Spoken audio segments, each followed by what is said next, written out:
I went into the security department, and automatically felt overwhelmed. We had nothing but like ex like military people, and Yeah. And this is your first day on the job. yeah, right? first day on the job. Like half of them, I'll say more than half of them, been Marines. The rest were like Army, small part Navy. Once they got out of that, they went into law enforcement. So a lot of these guys are just working just to get away from their wives. More often than not, I don't want to be around this bitch. Like she's driving me nuts. I can't and it's like let me supplement my social security. So my boss, or my first field training officer's name was AJ. And back then you had the IDs, and they would tell you what you could put on what hometown you were from. He was from South Bend, Indiana. I'm like, cool. Somebody from the Midwest is going to understand kind of my mentality. Yeah. And it was completely different. But I was not expecting that. But I mean, as years grew on, South Bend is different than Chi-Town. Hell yeah. But as time went on, me and him became really cool. We were actually really, really good friends now. He's kind of like my second dad. But the first day I was nervous as hell. What time did you show up? I had to be there at 6:30 in the morning. I showed up at 6:27. And just sweating and I don't know if I want to do this. Maybe I should go back to washing pots and just pick up a side gig walking dogs or doing anything else, besides this.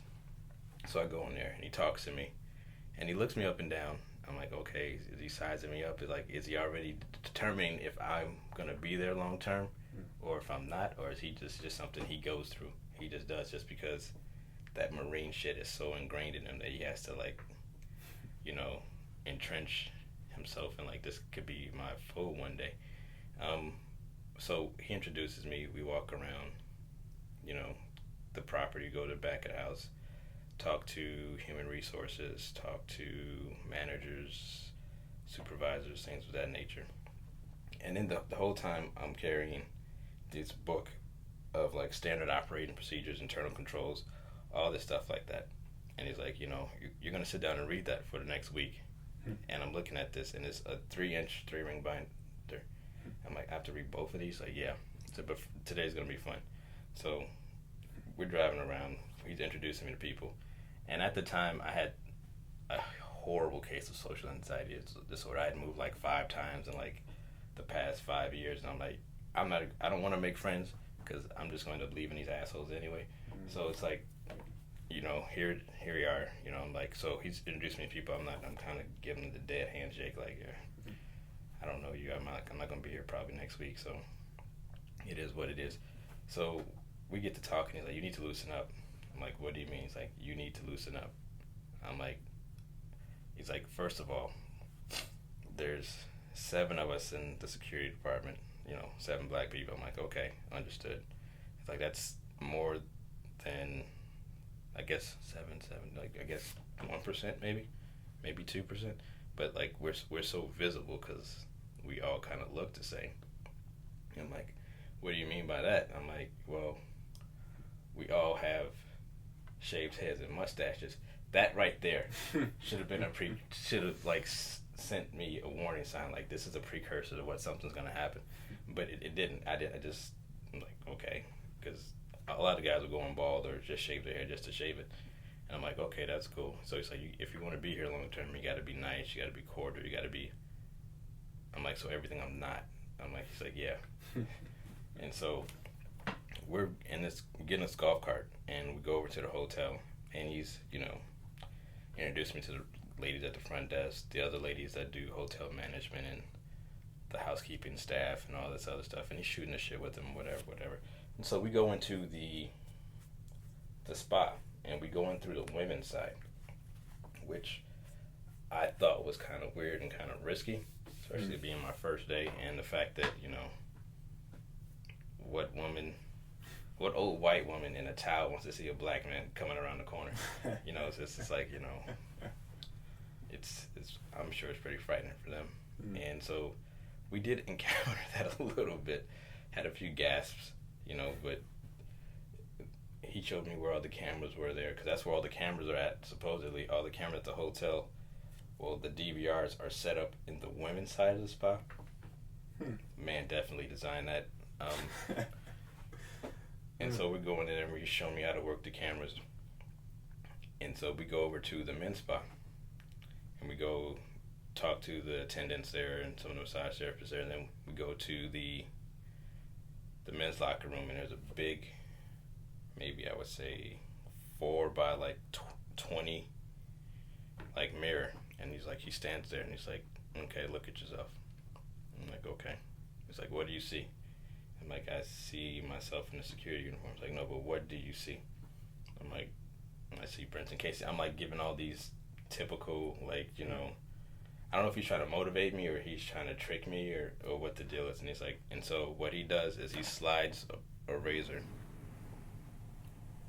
just kind of like ever so slightly in front of me. I don't pay attention to it. And then the next thing you know, he has his hand on a can of Barbasol. And I'm like, okay, what does he want me to do? So at that time I had a goatee. Apparently goatees in our department are forbidden unless you're management, which I wasn't. And so he's like, you need to shave that. He was like, what? He's like, shave this.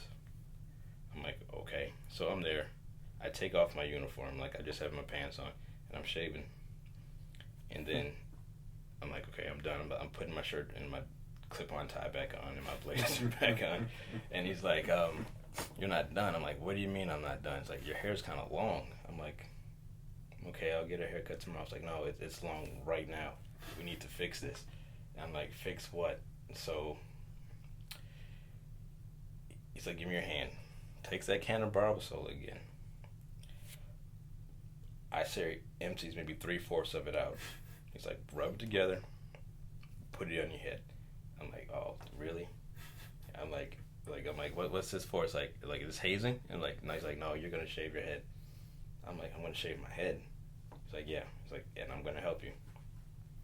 So after the initial shock of that was taking place, he's already like maybe a quarter of the way through. So he starts, I remember distinctly, he starts on the right side, like right above the ear, and just starts hacking and just hacking. And I'm like, it's like, what do you do? It's like, normally, like, my instincts were like, you know what, punch this nigga in the face. Like, what are you doing? Like, don't let him, you know, shave your head. But it's like, God, I really, really need this job. And if I got to shave my head, you know, I'll do it. I've shaved my head in the past. It's not like, I don't have, like, Scottie Pippen, like, cranium where there's, like, ridges and shit at the top of my dome. So it's like, okay, not that big a deal. I'll shave my head.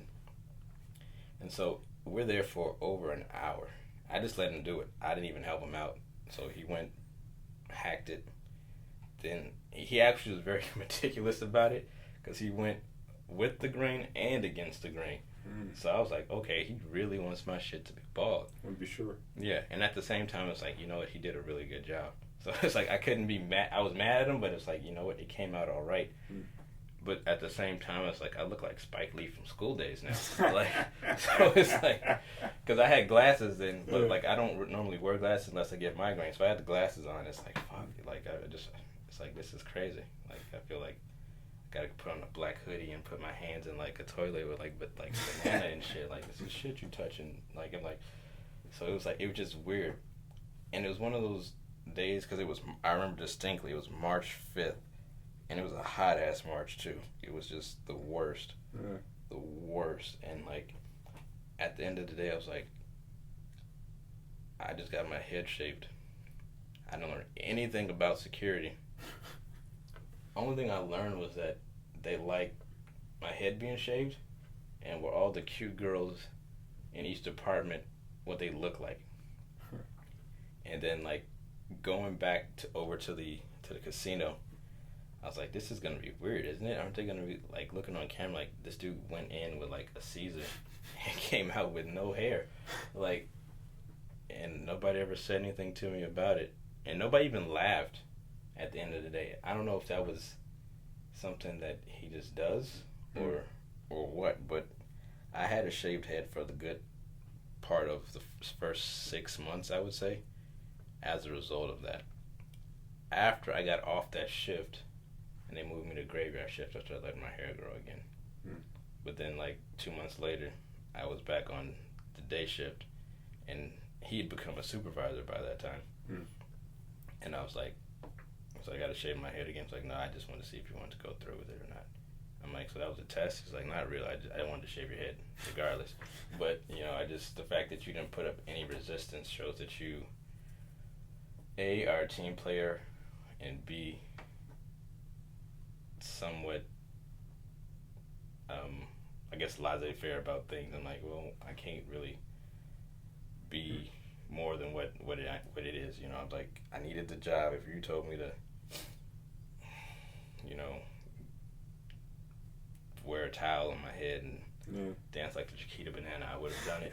I would have done it just, you know, because I'd never made that much money before. So I'm forever indebted to him for shaving my head.